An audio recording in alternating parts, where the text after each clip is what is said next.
नमस्कार, मैं यश वर्ष स्वागत करता हूं आपका अभय न्यूज 28 दिसंबर मंगलवार शाम के बुलेटिन में। आइए देखते हैं दिन भर की प्रमुख खबरें। इस बुलेटिन के प्रायोजक हैं आर के निवास बाय आर के डेवलपर्स।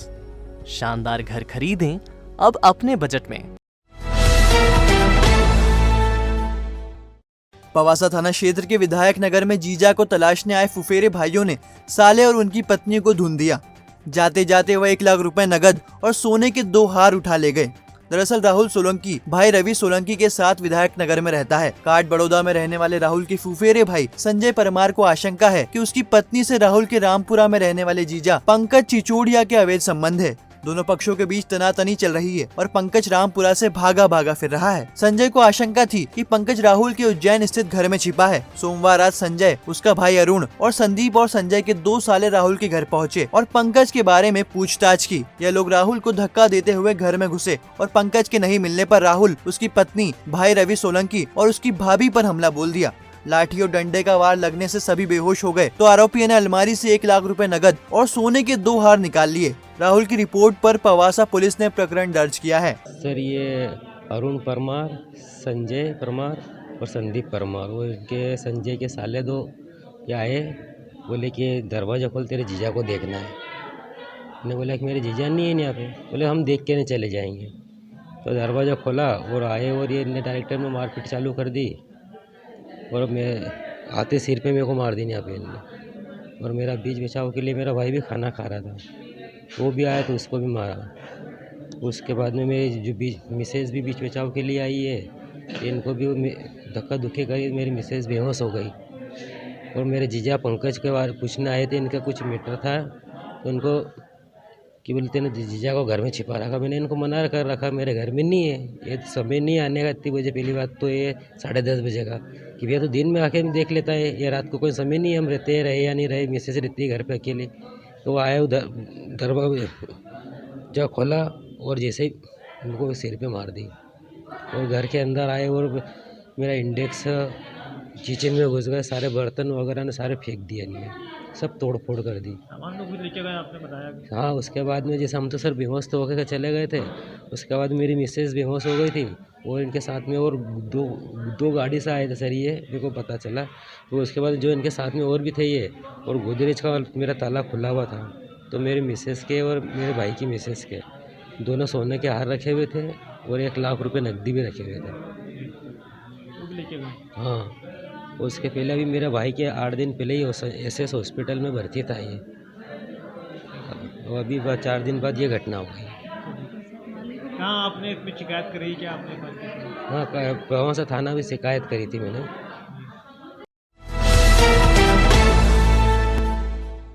बिलोटीपुरा स्थित दांगी समाज के छात्रावास में रहने वाले छात्रों को अल्पसंख्यक समुदाय के युवकों ने घेर कर पूरी तरह पीटा। 3 दिन पहले हुई घटना के वीडियो वायरल हो रहे हैं। समाज के पदाधिकारियों ने मामले की शिकायत जीवाजीगंज पुलिस थाने से की थी, लेकिन अब तक कोई कानूनी कार्रवाई नहीं हुई है। समाज जनों ने SP को ज्ञापन देकर कार्रवाई की मांग की है। अब आप सबसे पहले ये CCTV फुटेज देखिए।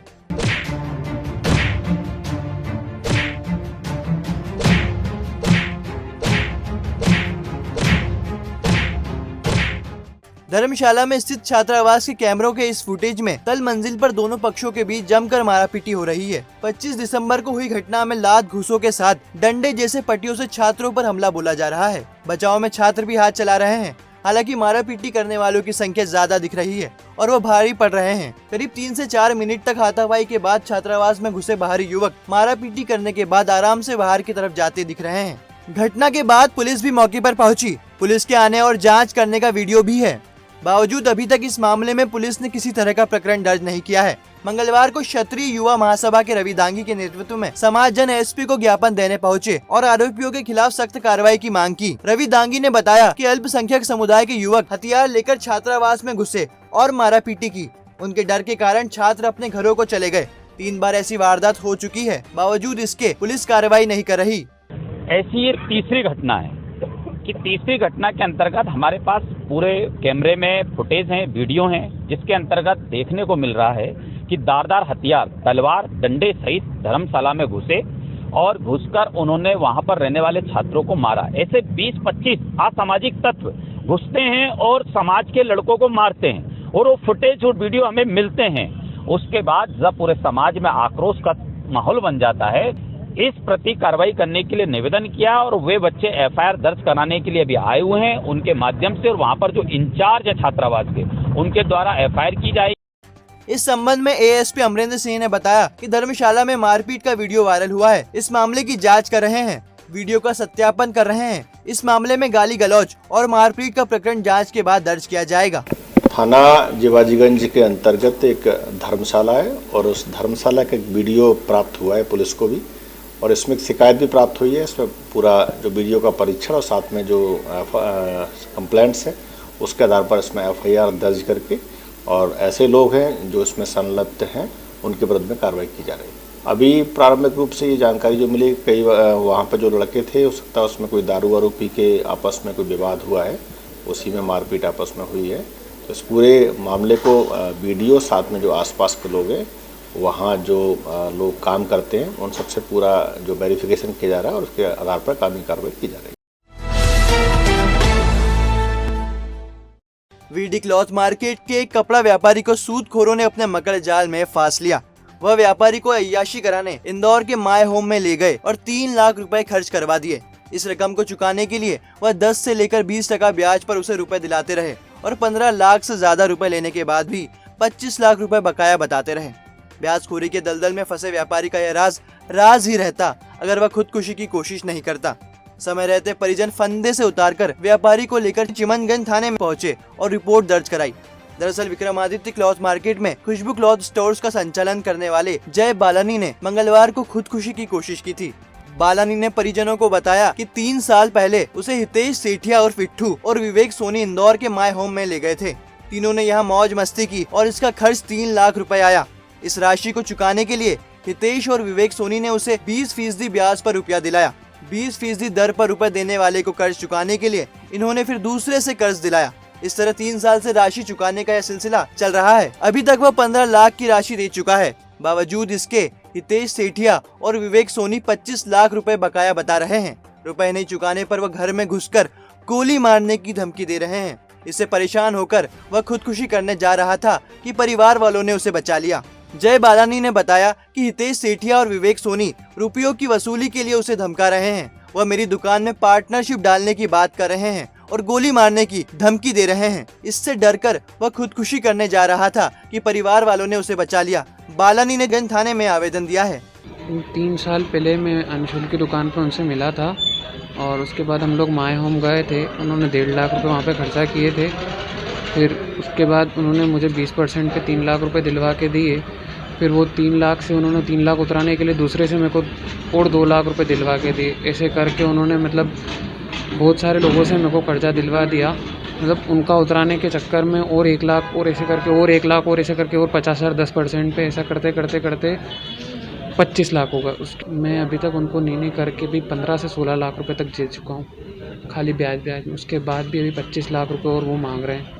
हितेश सेठिया, विवेक सोनी और बाकी उन्होंने जिनसे भी मुझे दिलवा के दिए हैं वो सब आज मेरे घर पे आके मेरे से कर्जा मांग रहे हैं। बाकी सब मतलब ऐसी धमकी भी देके जा रहे हैं कि कुछ कर देंगे, ये हो जाएगा वो हो जाएगा। इसीलिए मैंने आज आत्महत्या करने की कोशिश की थी। वो हितेश सेठिया जी थे जिन्होंने मुझे बंदूक की नोक पे बोला था कि तू अगर कल तक पैसा नहीं दे पाया तो तुझे गोली मार देंगे घर में घुस के, तेरे घर में घुस के टेबल पे बैठ के तेरे को गोली मारी। मैं बहुत परेशान हो गया था और वो लोग बहुत परेशान कर रहे थे। इस वजह से घर से परेशान होकर मैंने अपने आप को। मौसम में मंगलवार को एक बार फिर बदलाव आ गया। बादलों का साथ पाकर ठंड फिर चमक उठी। सुबह से ही आसमान में बादलों ने डेरा जमा लिया। हल्की धुंध भी रही। दिन भर सूरज बादलों के पीछे छिपा रहा। दोपहर में हल्की बूंदाबांदी हुई, लेकिन शाम बारिश की बूंदों ने सड़क को भिगो दिया। सर्दी का एहसास होते ही शहरवासी भी गर्म कपड़ों में लिपटे नजर आए। जिस तरह से मौसम बदला है उससे लग रहा है कि आगामी दिनों में ठंड अपना असर दिखा सकती है। इधर मौसम में बदलाव का असर सेहत पर भी पड़ सकता है। इसके चलते चिकित्सकों ने सेहत के प्रति विशेष रूप से सतर्क रहने के लिए कहा है। इधर मौसम विभाग ने 31 दिसंबर तक कड़ाके की ठंड की संभावना जताई है। नया साल का पहला दिन भी ठंडा रहेगा, यानी ईयर एंड और न्यू ईयर पर सर्दी के तेवर आपको कपकपाने पर मजबूर कर सकते हैं। मौसम विभाग के मुताबिक पाकिस्तान में पश्चिमी विभोक्ष चक्रवाती घेरे के रूप में सक्रिय है। एक ट्रफ लाइन पश्चिमी मध्य प्रदेश से गुजर रही है। पाकिस्तान के दक्षिणी हिस्से में चक्रवाती गतिविधि अरब सागर के काफी पास है। इससे बहुत ज्यादा नमी आ रही है। इसका असर ट्रफ लाइन में काफी अस्थिरता भी दिखाई दे रही है। इसके चलते मौसम में परिवर्तन आया है। अगले कुछ दिनों तक मौसम ऐसा ही रहने की संभावना है। मंगलवार को अधिकतम तापमान में 8 डिग्री की गिरावट आई, पारा 18 डिग्री पर पहुंच गया। वहीं न्यूनतम तापमान 15.6 डिग्री सेल्सियस दर्ज किया गया। नानाखेड़ा थाने के महेश नगर में रोशनदान काटकर घुसे चोर एक सूना मकान साफ कर गए। परिवार के साथ मुंबई गई शिक्षिका के घर से बदमाश 25,000 रुपए नगद और 4,50,000 रुपए के जेवर चुरा ले गए। यह मकान महेश नगर में रहने वाली सपना श्रीवास्तव का है। 45 साल की सपना मुंबई के एक स्कूल में शिक्षिका है। अपने 2 बच्चों और माता पिता के लिए उन्होंने महेश विहार में मकान ले रखा है। 20 दिसंबर को बच्चे और उनके माता पिता सपना से मिलने मुंबई गए थे। यह पूरा परिवार मंगलवार को उज्जैन लौटा तो घर के रोशनदान के सरिये कटे हुए थे। यहाँ से घुसे चोर जेवर और नकदी साफ कर गए थे। घर में 25,000 रुपए नगद और 4,50,000 रुपए के जेवर थे। सपना श्रीवास्तव ने नानाखेड़ा थाने में चोरी की रिपोर्ट लगाई है। एएसपी अमरेंद्र सिंह ने बताया कि महेश नगर में रहने वाली शिक्षिका के घर चोरी की वारदात हुई है। पुलिस ने मौके का मुआयना किया, जांच जारी है। थाना नानाखेड़ा के अंतर्गत एक महेश नगर कॉलोनी है और इसमें एक शिक्षिका है, जो टीचर हैं, जो बेसिकली बाहर मुंबई में रहती हैं, वहीं पढ़ाती हैं। यहाँ इन्होंने कुछ रहने के लिए किराए से एक मकान लिया है और उस मकान में ये कहीं बाहर थी। लगभग 20 तारीख से ये मकान बंद था, 20 दिसंबर से। अभी जब लौट के इन्होंने देखा है तो इनका मकान टूटा हुआ है, जो ताला वगैरह, और इसमें जो कुछ नकदी और ज्वेलरी चोरी होने की जानकारी प्राप्त हुई है। पुलिस पूरे मौका जो घटना स्थल है उसका बारीकी से निरीक्षण कर रही है और उसके बाद इसमें जो अज्ञात इस प्रकार की जो घटना है उसकी पतासाजी के प्रयास की जाएगी। शांतिनगर के पास स्थित बालाजी परिसर में जबरन इलेक्ट्रॉनिक मीटर लगाने के दौरान विवाद हो गया। रहवासियों ने पश्चिम क्षेत्र विद्युत वितरण कंपनी के अधिकारियों की गाड़ी रोक ली और अधिकारियों को वापस लौटा दिया। रहवासियों की नाराजगी इस बात से थी कि कोरोना काल में बिजली बिल माफी की घोषणा केवल कागजों में की। कोरोना काल के बड़े बिल आ रहे हैं। रहवासियों का कहना था कि अभी लोग पुराने बिलों से उबर भी नहीं पाए हैं कि कंपनी अधिकारी इलेक्ट्रॉनिक मीटर लगाने आ गए। इन मीटरों के बारे में यह कहा जा रहा है कि बिल नहीं भरने पर बिजली ऑटोमेटिक कट जाएगी। अभी भी बिल वसूली करने के लिए जबरन बिजली काटी जा रही है। ममता प्रजापत ने बताया कि मजदूरी करके बसर करते हैं। बिजली कंपनी के अधिकारी भारी भरकम बिल भेज रहे हैं। हालत यह है कि मंगलसूत्र बेचकर 21,000 रुपए जुटाए, लेकिन अधिकारी पूरा बिल 42,000 भरने की बात कर रहे हैं। गए थे हम नानाखेड़े पे एमपी में गए थे बिल भरने, तो उनने मना कर दिया, बोले ये 21,000 नहीं भराएंगे, पूरा 42 ही भरो और बिल भी माफ नहीं होगा आपका। पर वहाँ पे कुछ भी कम नहीं कर रहे हैं। वहाँ से तो गए और भगा दिए। वहाँ तो कुछ भी बोला कि पूरा भरना पड़ेगा ये बिल, और ये पूरा ही भरना पड़ेगा। बोले तुमने रकम रखी, कुछ भी रखा तो ये हमारी जवाबदारी। बोले सरकार से बात करो जाके, बोले सरकार को बुलाओ यहाँ पे। भाई ने लेके और बिल लेके आ जाते हो, बोले हर बार की समस्या है तुम्हारी। अब क्या करेंगे, बिल माफ करवाओ, यही करेंगे। और वो तो 8-10 दिन हो गए और ज्यादा हो गए बोले। और ये बंद मीटर है, उसका भी सब बिल जोड़ रहे हैं ना, बार बार बिल बढ़ के आ रही है। दूरी करते हम, दिलदारी करने जाते हैं। ये रकम रख के ने पैसे लेके आई हूँ ब्याज से उठा के। अभी तो ये इसका ब्याज से पैसे कान के दे के ही, मंगलसूत्र दे के। मंजू परिहार ने कहा भारी भरकम बिल आ रहे हैं, 10,000 रुपए तक के बिल आ रहे हैं। बहुत बिल आ रहे हैं हमारा, 10,000 से 5,000 से तो कम ही नहीं है।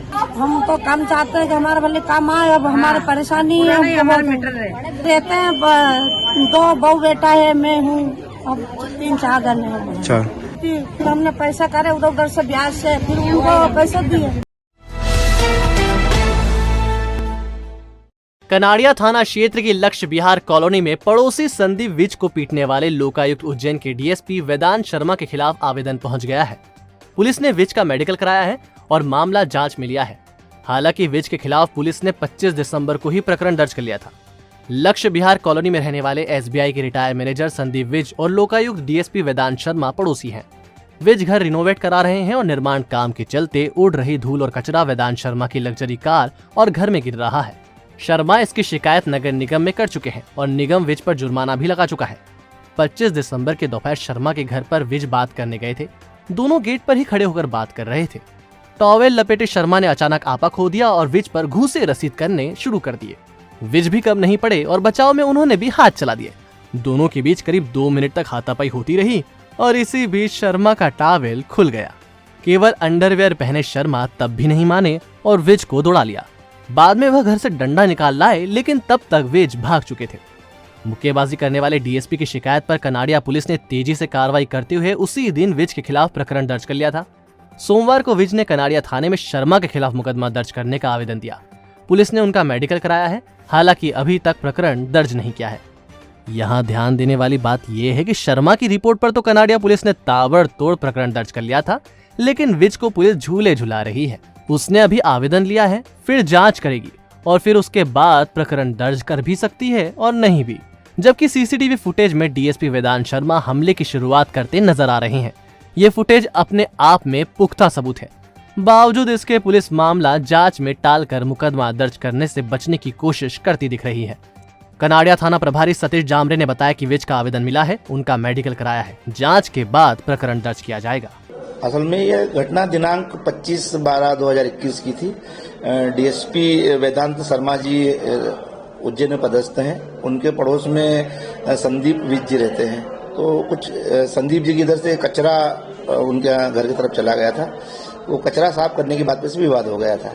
तो उस पर उनने कहीं मारपीट कर दी थी संदीप ने और गाली गुप्ता करी थी, जिसपे से 25 तारीख को थाने में प्रकरण पंजीबद्ध कर लिया गया था। संदीप विज जी द्वारा कल रात में आवेदन दिया था, तो उनका मेडिकल कराया गया है अभी, और जांच में जैसा होगा कार्रवाई की जाएगी। श्री महाकालेश्वर मंदिर को चाइल्ड फ्रेंडली घोषित करने के बाद बच्चों को रेस्क्यू किया जा रहा है। यहाँ कई बच्चे व्यावसायिक गतिविधियों से जुड़े हैं। वे मंदिर में दर्शन करने आने वाले श्रद्धालुओं को तिलक लगाने से लेकर भिक्षावृत्ति भी करते हैं। राष्ट्रीय बाल अधिकार संरक्षण आयोग द्वारा चलाए जा रहे अभियान के 5वें दिन यानी मंगलवार तक 19 बच्चों को रेस्क्यू किया गया है। सभी को बाल कल्याण समिति में प्रवेश दिलाया जाएगा। यहाँ बच्चों को पढ़ाया जाएगा, जिसका खर्च सरकार उठाएगी। इनके माता पिता की काउंसलिंग भी की जाएगी। कृषि विभाग ने मौसम में बदलाव के बाद रबी फसलों की सुरक्षा के लिए सलाह जारी की है। इसमें पाले की आशंका बताते हुए फसलों को बचाने के लिए धुआं करने की सलाह दी गई है।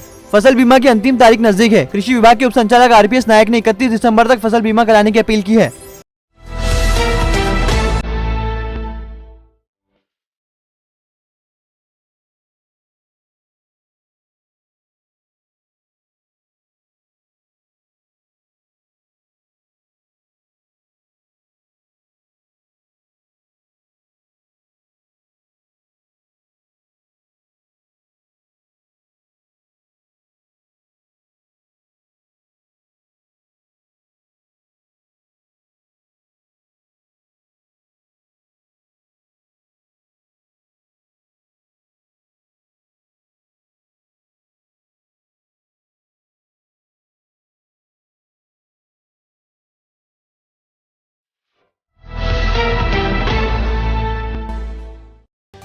तो आपने देखा आज का हमारा बुलेटिन। आपको यह बुलेटिन कैसा लगा? अपने सुझाव हमें जरूर पहुंचाएं। और जाने से पहले अभय न्यूज परिवार आप सभी से निवेदन करता है कि मास्क जरूर लगाएं, सामाजिक दूरी का पालन करें और स्वस्थ रहे। धन्यवाद।